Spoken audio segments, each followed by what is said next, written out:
Halo teman-teman, seperti yang kalian lihat di sini aku mau kasih tutorial cara make sarung Bugis Makassar. Nah, yang pertama pakai sarungnya seperti ini, terus kita lipat-lipat zigzag seperti yang teman-teman lihat. Nah, kalau sudah itu kita ikat pakai karet. Jadi siapkan karet ya sebelumnya, karena kita makainya sendiri. Kecuali kalau ada yang megangin ya nggak apa-apa sih nggak pakai karet.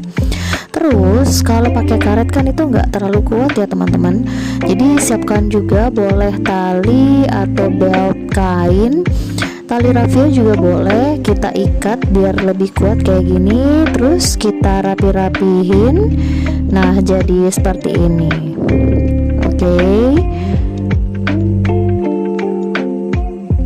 Oke, kalau sudah rapi kita keluarin sebelah sisinya, baju kita yang baju bodo ya, yang sebelah sisinya. Nah jadi deh, nah simple kan.